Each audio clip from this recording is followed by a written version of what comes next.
akan membahas tentang refleksi atau pencerminan.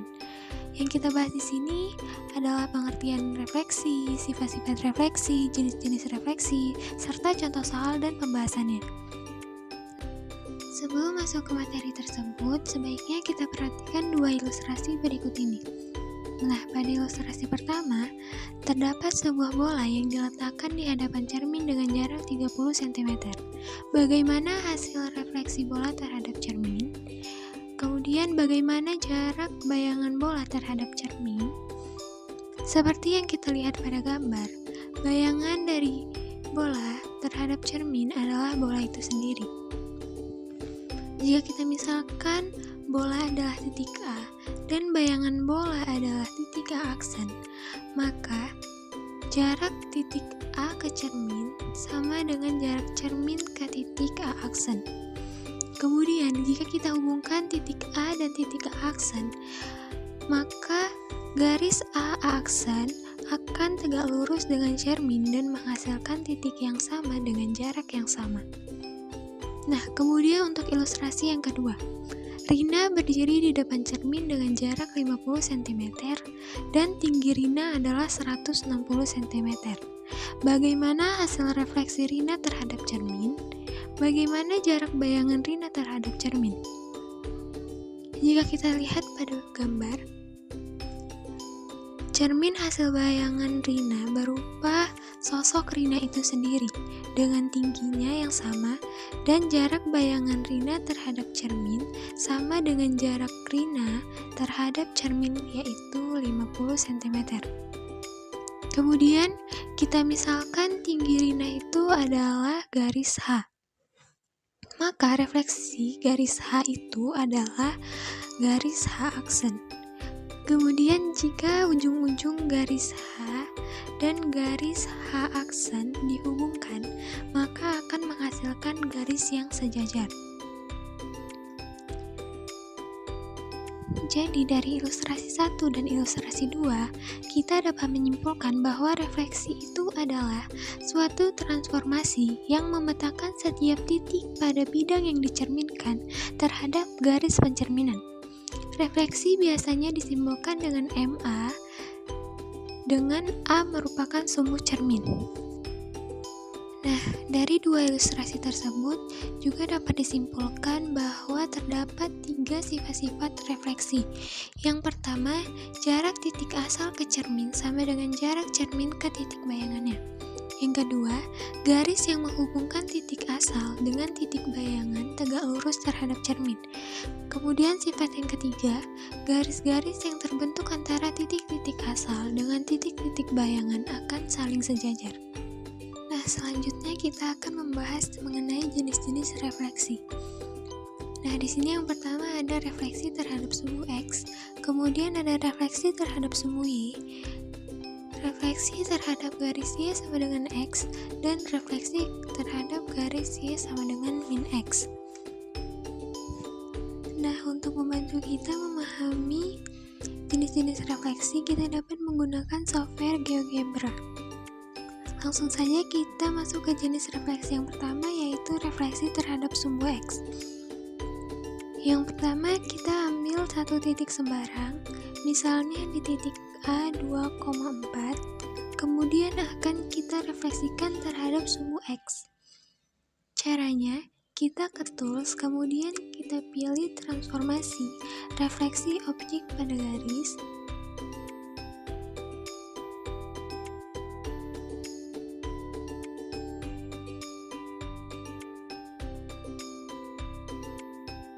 kemudian kita klik titik A tadi.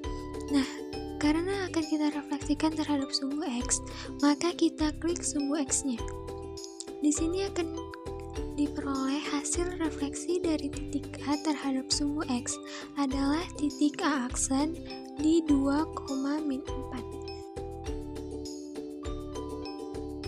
Nah, jika kita lihat, jarak titik A ke sumbu X sama dengan jarak sumbu X ke titik A aksen, yaitu 4 satuan. Kemudian jika kita tarik satu garis dari titik A ke titik A aksen, maka garis tersebut akan memotong tegak lurus terhadap sumbu X. Selanjutnya jenis refleksi yang kedua yaitu refleksi terhadap sumbu Y. Kita masih menggunakan titik yang sama, yaitu titik A di 2,4. Caranya masih sama seperti yang tadi. Kita klik titik A, kita klik sumbu Y, maka akan diperoleh hasil refleksi titik A terhadap sumbu Y adalah titik A aksen di min 2,4. Bisa kita lihat juga bahwa jarak titik A ke sumbu Y sama dengan jarak sumbu Y ke titik A aksen. Kemudian, jika kita hubungkan titik A dan titik A aksen, maka garis A aksen akan memotong tegak lurus terhadap sumbu Y. Jenis refleksi yang ketiga yaitu refleksi terhadap sumbu Y sama dengan X. Masih menggunakan titik A di 2,4. Sebelumnya kita harus mengetahui terlebih dahulu garis Y sama dengan X. Nah, ini adalah garis Y sama dengan X. Kemudian akan kita cerminkan titik A ini terhadap garis Y sama dengan X atau garis F. Caranya masih sama seperti yang tadi.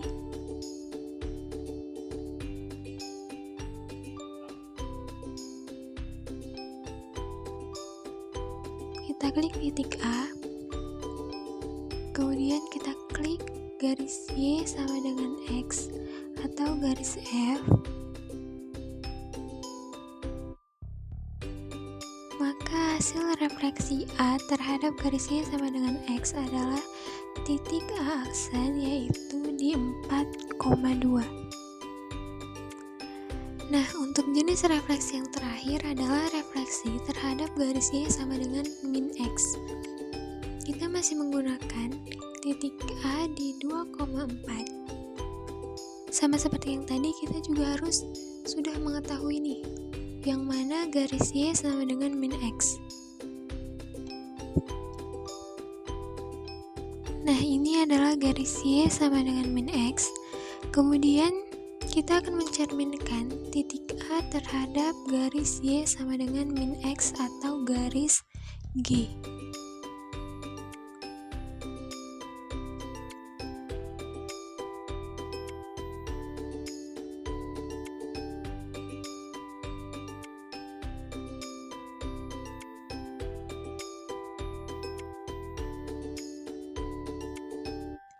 Kita klik titik A, kemudian kita klik garis Y sama dengan min X, maka akan diperoleh refleksi dari titik A terhadap garis Y sama dengan min X adalah titik A aksen di 4,2.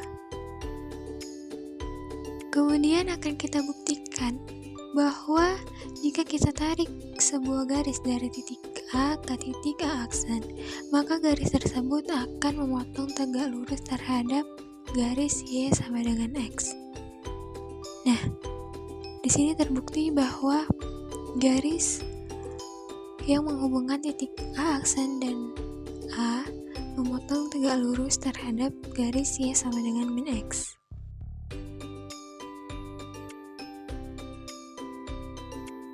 Di sini bisa kita lihat hasil dari jenis-jenis refleksi yang tadi sudah dijelaskan. Jika pencerminan terhadap sumbu X dengan titik awal di X, Y, maka hasil pencerminannya atau bayangannya akan terletak di titik X, min Y. Kemudian untuk pencerminan terhadap sumbu Y dengan titik awal X, Y, maka hasil pencerminannya atau bayangannya terletak di titik min X, Y.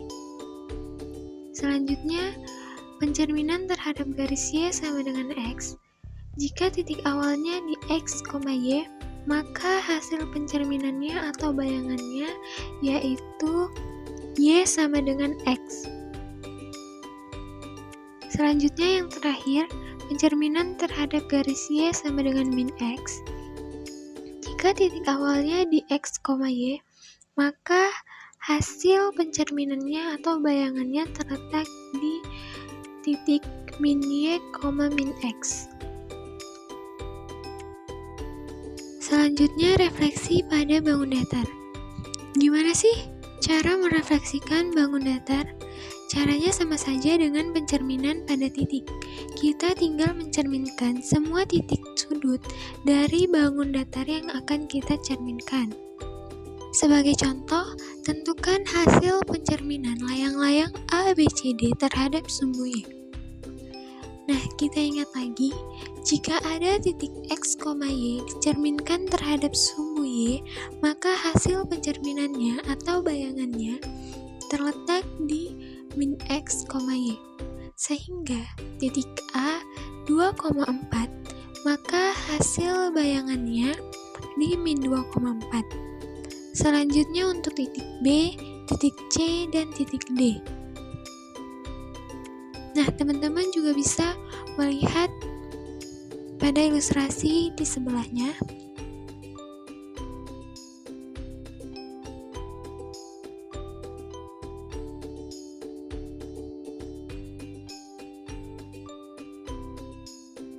Nah, untuk menambah pemahaman teman-teman sekalian, bisa mengerjakan latihan soal berikut ini.